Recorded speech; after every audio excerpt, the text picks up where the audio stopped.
Bienvenido a tu programa, La Filosofía de lo Imposible con Mauricio Bustos. Un espacio donde podrás descubrir y activar tu poder transformador, generar nuevos entendimientos sobre ti, el mundo y los demás, alterando el contexto de tu vida y accediendo a una nueva realidad en donde están los resultados que deseas y te has comprometido a crear.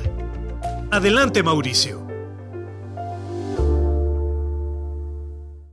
¿Alguna vez has percibido, te has experimentado que en una junta de trabajo los miembros de tu equipo en la junta no se escuchan, no valoran o perciben las diferentes experiencias o puntos de vista de los demás? O tal vez has experimentado que en el momento de dar o recibir retroalimentación es un momento sumamente delicado porque el que recibe retroalimentación puede sentirse atacado y se pone a la defensiva. O por el contrario, tal vez se siente derrotado con tu retroalimentación. O tal vez has experimentado en tu equipo, en tu empresa, que algunas personas no cumplen sus compromisos, sus tareas en los tiempos que han sido acordados, pero tampoco avisan, digamos, que han tenido algún problema a tiempo. Quédate en este podcast porque se va a poner muy bueno. Te voy a dar exactamente la receta secreta de cómo el líder puede crear cultura y puede remediar muchas de estas experiencias, situaciones que se viven en el día a día en las empresas, en las familias, en la comunidad. Así que quédate el podcast. Ok, vamos a empezar. ¿Qué es esto de cultura? ¿Cómo se puede crear la cultura? Bueno, empecemos a decir que la cultura es la manera en que se hacen las cosas en un espacio social determinado, en un lugar. La manera en que, digamos, las personas ven lo normal, lo habitual, cómo se conducen, como lo que está gobernando todo el tiempo en un lugar de trabajo, en un espacio social. Es eso, son esas creencias, esos valores, esos comportamientos que ocurren y que normalmente no estamos cuestionando. El ser humano, y lo puedo decir de esa manera, es arrojado a un espacio social o un lugar determinado. Nosotros nacemos en un espacio social, no elegimos en dónde vamos a nacer, en el seno de una familia, de un país, de una comunidad, y solo por nacer ahí, pues aprendemos el lenguaje, aprendemos ciertas costumbres, ciertas culturas. Y bueno, aprendemos que así son las cosas y empezamos a ver desde ese cristal, desde esos filtros, cómo son las cosas, qué es lo correcto, qué es lo normal, cómo debemos comportarnos, etc. Eso es cultura.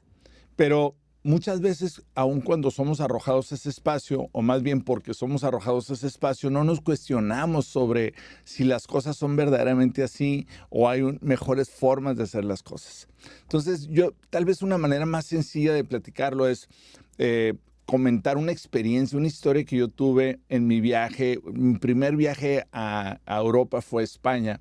Y fui con mis amigos a España, bueno, fuimos a varios países, pero llegamos a una casa de unos buenos amigos en España, amigos de Barcelona, con una familia. Y la familia estaba de vacaciones en su casa de playa, muy cerca de Barcelona, así que nos invitaron a ir a esta casa de playa. Entonces estábamos ahí con la ilusión que nos habían invitado, que nos íbamos a ir de fiesta. Muy joven, yo con mis amigos, y bueno, estando en España nos íbamos a ir de fiesta. Y claro, nosotros bien emocionados desde las 7 de la tarde, 8 ya estábamos totalmente listos, bañaditos, perfumados, listos para irnos a la fiesta. Pero veíamos que nuestros amigos españoles ni siquiera se bañaban ni se alistaban y se nos hacía muy extraño porque ya estábamos emocionados de ir a la fiesta. Cuando les preguntamos, no, vamos a cenar con nuestros padres antes, no se preocupen, no estén tan acelerados, mexicanos. Y bueno, nos quedamos a cenar todavía como a las 10, eran las 10 de la noche, nosotros desesperados que estamos todavía haciendo en esta casa de playa, cuando ya queríamos irnos a la fiesta. Y bueno, en una velada muy bonita con su familia, donde compartimos muchas cosas por venir de México. Recuerdo muy bien que la señora era una familia muy educada, digamos de una clase social media alta, se veía bastante culta.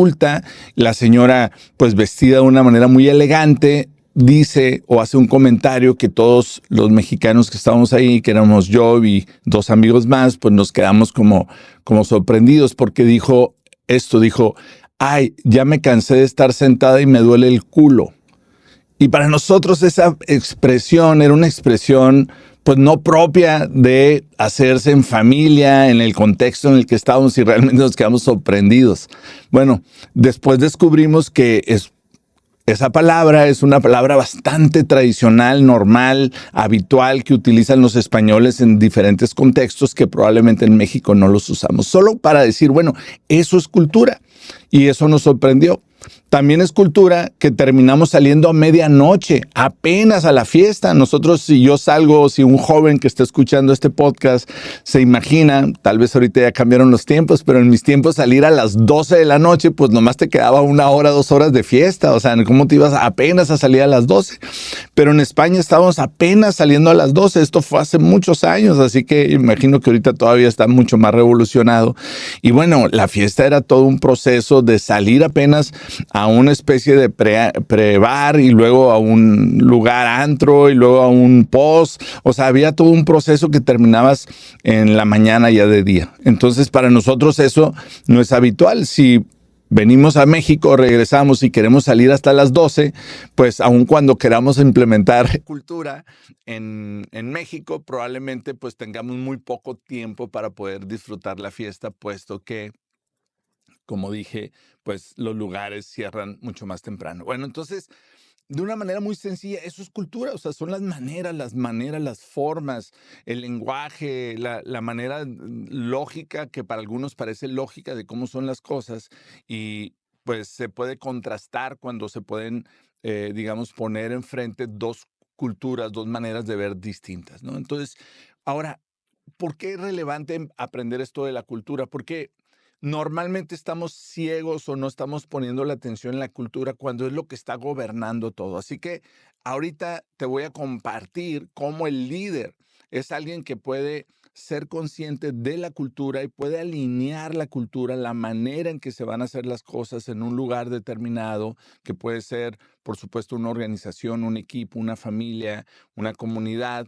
Y el líder lo que hace es hacer consciente la manera mucho más efectiva, más correcta, más alineada de actuar, de la narrativa, las creencias de un líder, de manera tal que puede enrolar y puede inspirar a otros a ver lo mismo para comportarse de una manera distinta. Así que te voy a compartir cómo es este proceso en el que el líder crea cultura y no solamente vive con la cultura que ya está establecida.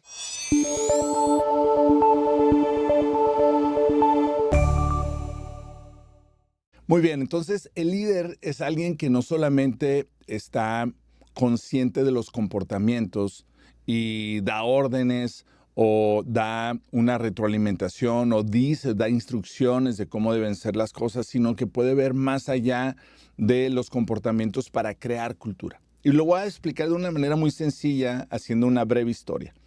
Imagínate que eres un padre de familia, como todos los padres de familia que buscamos educar a nuestros hijos, pero obviamente pues no hay un manual para hacerlo, ¿no? Pero es muy similar el proceso de educación con nuestros hijos que el proceso de liderazgo. Y vamos a suponer que tu hijo deja prendidas las luces por todos lados, la televisión, se tarda mucho tiempo bañándose, desperdiciando el agua, prende el agua y se mete a bañar después de muchos minutos, etcétera. Entonces, claramente está la cultura donde no tiene una conciencia o un valor o un comportamiento que esté alineado a cuidar los recursos. Entonces, normalmente lo que hacemos es, chamaco, apaga la luz, me viene muy caro el recibo de la luz, o ten cuidado del agua, que sale muy caro el recibo del agua, y estamos constantemente regañando, llamando la atención, y llegamos a la conclusión de que no entienden porque lo hacen tal vez 2 días, 3 días, mientras dura el enojo, el castigo, el regaño, pero luego vuelven a su comportamiento habitual, que es el de no cuidar los recursos, puesto que no han realmente incorporado ese valor dentro de su cultura, sino solamente lo hacen puesto que estás constantemente llamando la atención, y conforme ven las consecuencias de un regaño, de un castigo, y por supuesto lo que hacen es cuidar que no tener ese regaño o castigo. Digamos que esto que acabo de decir pasa todo el tiempo en las organizaciones, en las empresas, en el equipo. Está el jefe, otra vez Ramírez, otra vez Rocío, ya te he dicho muchas veces, otra vez, acuérdate que te he dicho muchas veces. Y entonces cuando yo voy como consultor o cuando se establecen unas juntas, digamos, donde se puede visualizar el tema o el problema, la conclusión muy común es que las personas no están comprometidas, las personas no les importa la empresa, las personas actitud negativa, es decir, generalmente atribuimos a el comportamiento de las personas, pero rara vez, ¿no? Y es un poco la intención de este video, rara vez el líder puede tener la habilidad de crear cultura, es decir, de hacer que a la persona le importe. En este caso, en la historia que he platicado, que a mi hijo verdaderamente le importe el cuidado de los recursos, ¿no? Y para eso, entonces, la relación que tiene el líder con su equipo, con su gente, en este caso el padre con su hijo, es distinto. Sería algo así como llamar a su hijo y platicar con él sobre cómo los recursos son limitados, cómo el agua es limitado, cómo hay lugares donde no tienen agua, donde están batallando, donde no sabemos cómo resolver el tema del agua y probablemente en algunos años empecemos a vivir carencias de agua, como ya ocurre en algunas situaciones, y cómo hablar también de cómo la electricidad, la manera en que se produce ahora, pues tiene un impacto en el medio ambiente y entre más consumo de electricidad hacemos, pues tiene un mayor impacto en donde el planeta está sufriendo por utilizar ese tipo de recursos. Entonces, si nosotros podemos educar a nuestro hijo y darle un contexto y hacer lo que vea desde su perspectiva, la importancia del cuidado de los recursos sería muy distinto. Entonces, en ese contexto, también involucrarlo, no solamente explicarle, sino preguntarle, ¿tú qué piensas del medio ambiente? ¿Qué piensas del agua? ¿Qué piensas del cuidado del aire, el cuidado de la tierra, de los recursos naturales? ¿Cómo lo ves tú? ¿No? Hacer que razone, que reflexione. ¿Cómo sería tu futuro si no tuvieras el aire que tienes ahora, si no tuvieras el agua que tienes ahora, si no tuvieras las condiciones que tienes ahora, si no fueran peores, ¿no? O imagínate cómo sería que cuidaras los recursos y tuvieras un medio ambiente en tu generación, tus hijos, pues que fuera más saludable, etcétera, ¿no? Entonces estableces como ese contexto, lo involucras en la conversación y luego no solo le das una orden, sino le sugieres algunos estándares, le sugieres algunas maneras de conducirse. ¿Qué tal si utilizamos los recursos de manera solo cuando los requerimos, para no desperdiciarlos cuando no tienen una aplicación de utilidad? Por ejemplo, ¿qué tal si apagamos la luz cuando no estamos en un lugar y nos acostumbramos a que cada vez que salimos del cuarto apagamos la luz por costumbre? ¿Cómo sería eso? Y le sugieres qué otras cosas él puede aportar o se le ocurren que podríamos hacer juntos en familia para cuidar los recursos. También le haces ver que no solamente es un tema tal vez del planeta, ¿no? Sino también es un tema de cuidar los recursos de la economía familiar. Tal vez traes la conversación de cómo cuando estamos pagando los recibos de servicios, pues le quitamos presupuesto tal vez a su educación, pagar escuelas o tal vez vacaciones o tal vez algo que pues él desea y puede impactar que no tener el presupuesto para poder financiarlo, para podérselo comprar. Entonces lo involucras que no sea un problema tuyo de pagar el recibo de la luz, sino un problema de la familia y de cómo juntos lo van a resolver, cómo van a resolver ese desafío. Y desde ahí las sugerencias, la lluvia de ideas de qué tipo de cosas podrían hacer para mejorar, para hacer que no se desperdicien los recursos. Y entonces, cuando tenemos ya ese nivel, cuando estamos ya en ese momento, entonces es muy importante crear un compromiso explícito. Y cuando digo explícito me refiero que diga, me comprometo a, y que diga una serie de cosas a que se compromete. Que diga algo así como si fuera una especie de recital, me comprometo a apagar la luz cuando salga del cuarto, todo el tiempo, no dejar la televisión prendida si no se está viendo, me comprometo a ser muy cuidadoso del agua y solamente utilizar la cantidad de agua que requiero para bañarme, o sea, hacer una serie de cosas que me comprometo y verle a los ojos y tener un compromiso. De esa manera, el líder no solamente da una instrucción del contenido, sino que está creando cultura. Está haciendo que su hijo pueda no solamente comportarse de una manera por castigo, sino que pueda vincularse con el valor del cuidado de los recursos, en este caso, por ejemplo, ¿no? Bueno, quédate en el podcast porque te voy a dar una serie de recomendaciones, de tips de cómo puedes hacer esto con diferentes circunstancias que están ocurriendo en tu equipo o que podrían estar ocurriendo en tu equipo y en tu empresa. Hace muy poco mi amigo Gabriel Uribe lanzó su libro Riqueza Consciente, así que le mando una felicitación desde este espacio, a ver si tenemos la oportunidad de comentar con su libro, que voy como a la mitad ya de su libro y les invito a que lo puedan pues revisar y considerar. Buenísimo, con recomendaciones padrísimas. Y una de las frases que dice Gabriel dice, las reglas determinan si ganas o pierdes en cualquier juego. Lo digo de nuevo, las reglas determinan si ganas o pierdes en cualquier juego. Si no conoces las reglas, ni siquiera podrás jugar, dice Gabriel Uribe en su libro. Y entonces es muy importante que el líder pueda ser extremadamente claro y consciente de que su equipo está verdaderamente alineado con las reglas. Y cuando digo reglas, no me refiero a reglas como el reglamento interior de trabajo, sino me refiero con esos estándares, con esos acuerdos.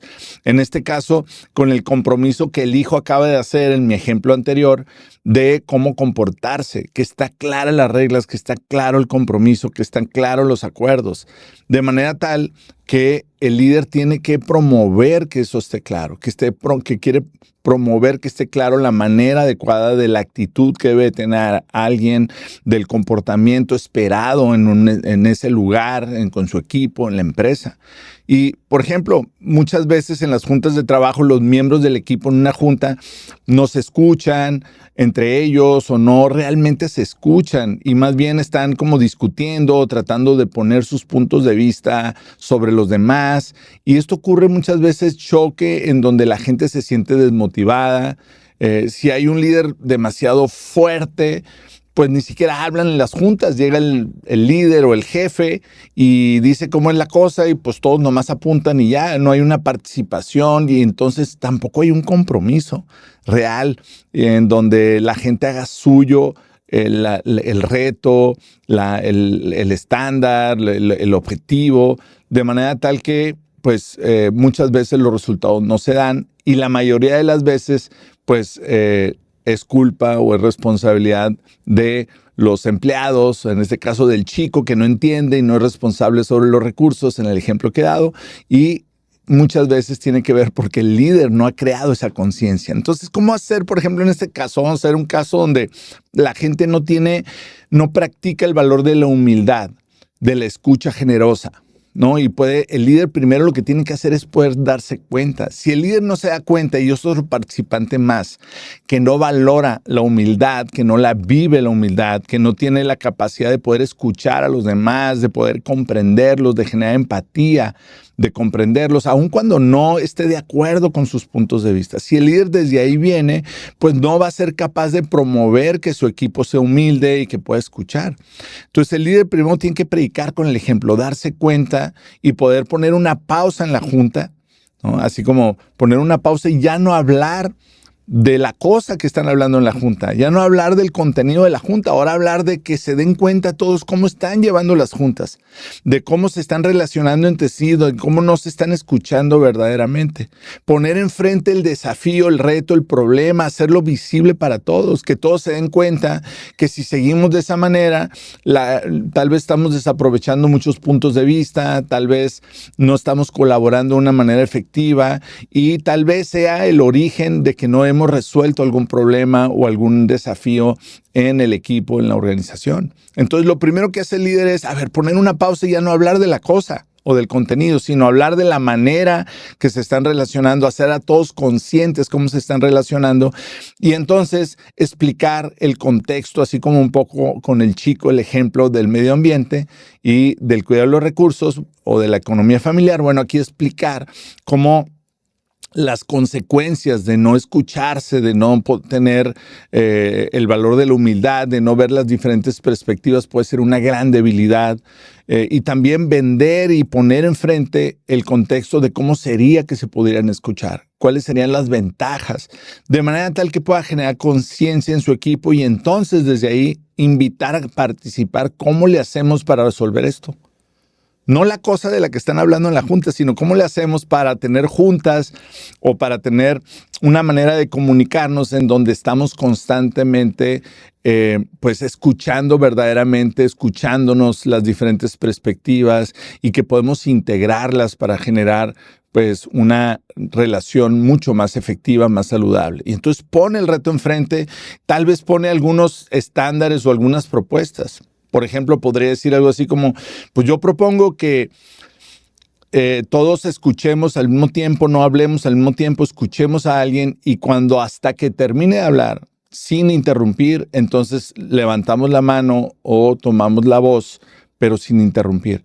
Y cuando alguien está interrumpiendo, pues hacerle una señal, sacarle tarjeta roja, hacerle una señal de que está interrumpiendo para que se dé cuenta, porque tal vez está acostumbrado a eso. Y entonces yo propongo eso, pero ¿ustedes qué proponen? Y a lo mejor alguien más propone algo así como, me parece muy bien y qué tal si después de que alguien dice su idea, alguien del equipo la parafrasea, ¿no? Para saber si entendimos bien y solamente si hay algo que agregar o algo que construir o alguien no está de acuerdo, entonces se continúa con un debate sano donde puedan existir las reglas de que no se habla al mismo tiempo.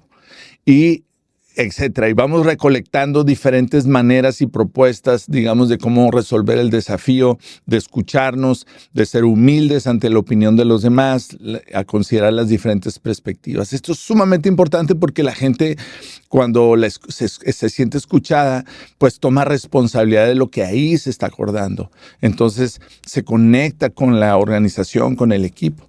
Y bueno, al final se tienen algunas propuestas y la idea es generar un qué, cómo, para cuándo, cómo lo vamos a hacer específico, ¿no? Y entonces se dice, vamos a hacer esto, vamos a respetar de esta manera, vamos a hablar de esta forma, nuestras juntas van a tener estas características. Y después de eso, es muy importante que el líder proponga o fomente o promueva que cada uno de los participantes de manera explícita se comprometan a actuar de esa forma. Así uno por uno, aunque parezca ridículo, aunque sí, ya entre todos lo creamos, no, a ver, que diga que cada uno del equipo diga explícitamente, yo me comprometo a que en las juntas me voy a comportar así, así, así, así, así y así. De forma tal, pues el líder tiene la posibilidad de generar un seguimiento a ese compromiso. Entonces, esa es la manera en que el líder crea un compromiso en este tipo de situaciones y te invito a que lo pruebes en tu organización. Entonces, te voy a dar otros tips de otras situaciones de manera muy ágil que puedes generar conductas o cultura de una manera muy efectiva.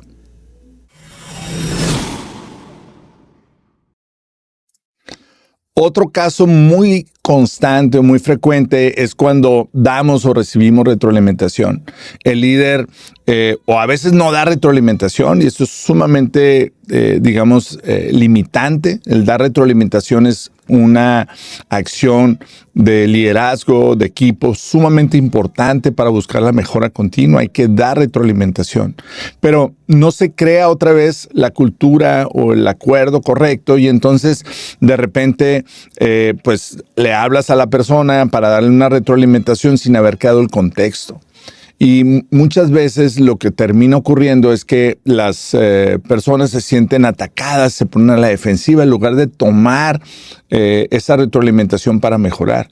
Otras veces pues se sienten no valoradas, derrotadas frente a una retroalimentación tremenda que no da la oportunidad pues de poder aprender, sino más bien de que verdaderamente la experiencia del que está recibiendo la retroalimentación es de que está haciendo algo mal y que tal vez no sirve para ese puesto, para esa función, etcétera, ¿no? Entonces la manera de dar retroalimentación es muy importante y me parece que otra vez es crear un estándar, es crear y generar acuerdos estándares de cómo vamos a actuar. Y sería algo como esto. O sea, yo le hablo a la persona si soy el líder y antes de darle retroalimentación, le creo un acuerdo, creo un estándar.